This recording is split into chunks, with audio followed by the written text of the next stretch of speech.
The Arizona Coyotes search for a permanent home took a new twist this past week, and Robyn Leano of Locked On Coyotes is here to talk about that and all things Arizona Coyotes next on the Locked On NHL podcast. You're Locked On NHL, your daily podcast on the National Hockey League. Part of the Locked On Podcast Network, your team every day.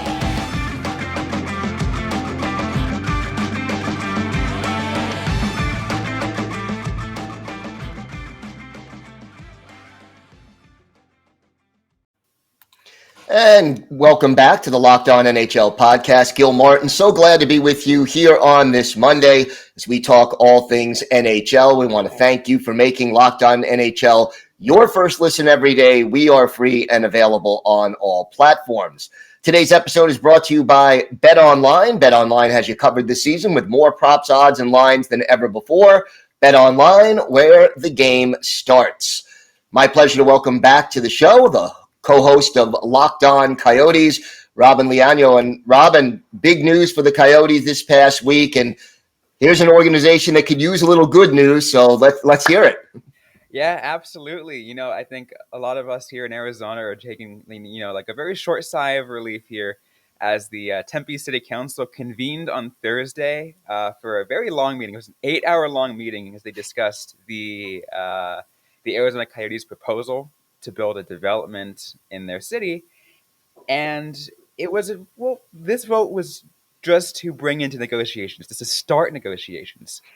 But, it was still questions if it was going to pass or not. But it did 5-2. So, everyone was pretty happy in the end. Yeah, and the negotiations now will begin. What are the advantages for the Coyotes of being able to set up an arena there in Tempe? Tempe is a perfect location, especially the location that they're looking at exactly. It is about, it is like right off the freeway, really close to the freeway, really close to downtown Phoenix, right on the border with Scottsdale. So that area of the valley in Arizona is prime real estate.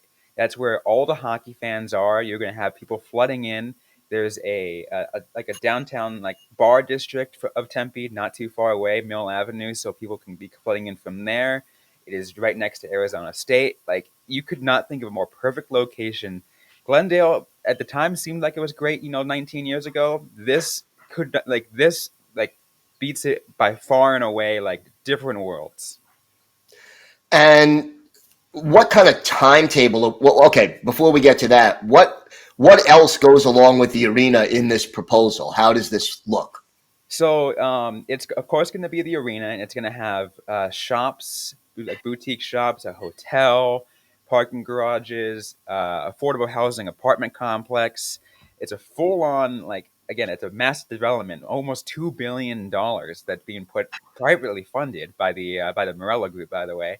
And it's going to have as much as possible out there. The only concern is the fact that there's the residential aspect, which has brought the attention of the Federal Aviation, and associate. They're trying to fight it.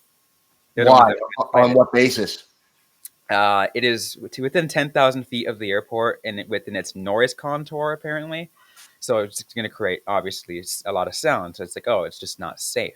It's just you don't want to put residents within that noise area. Right.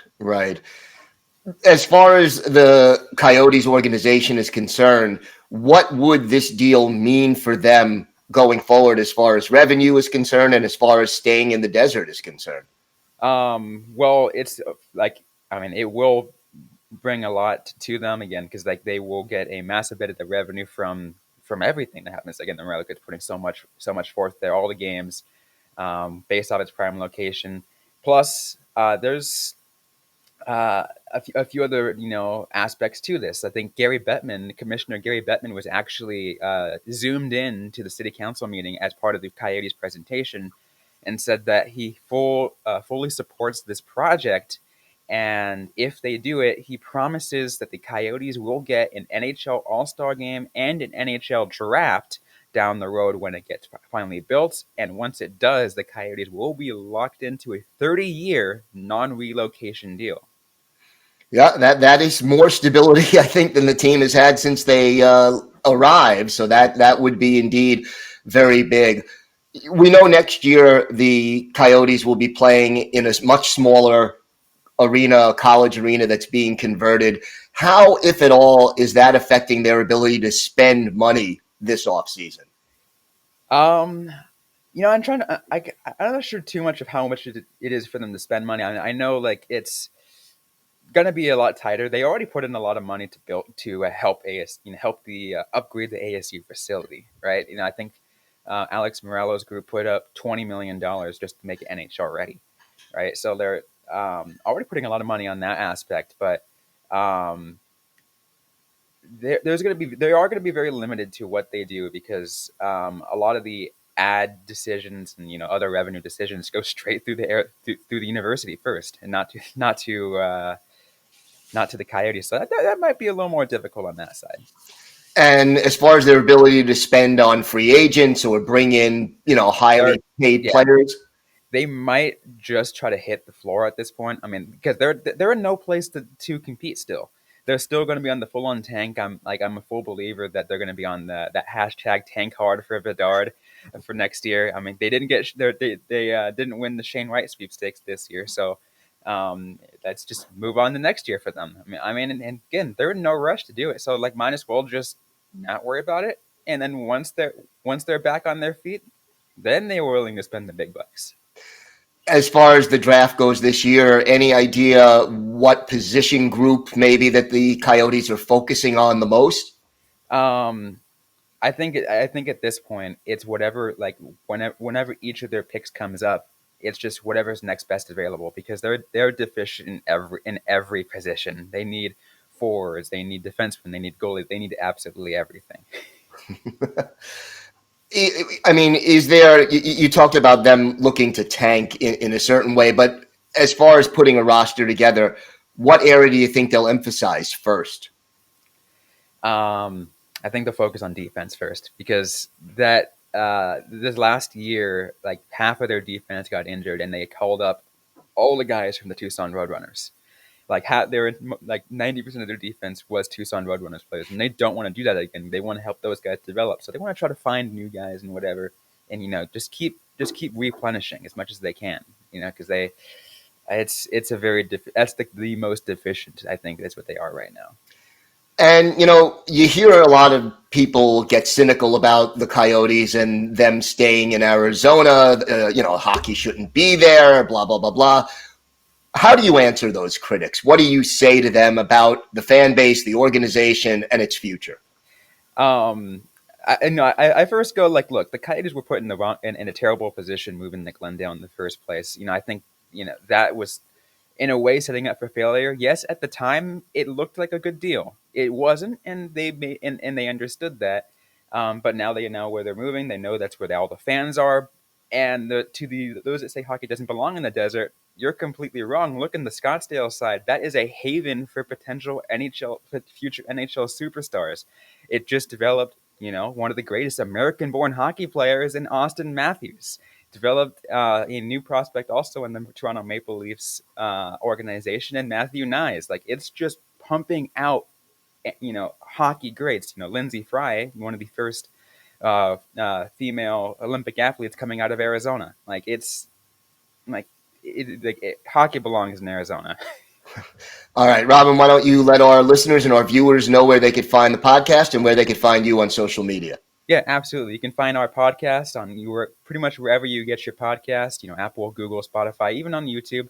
On social media, we are at LO_Coyotes, even on Instagram at Locked On Coyotes.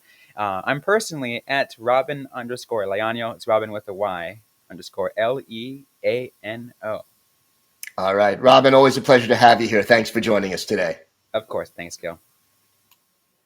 Today's episode is brought to you by a product I literally use every day. I started taking AG1 because I really have trouble taking pills, and I wanted a supplement that actually tastes great. Well, what is this stuff? With one delicious scoop of AG1, you're absorbing 75 high-quality vitamins, minerals, whole food source superfoods, probiotics, and adaptogens to help you start your day right.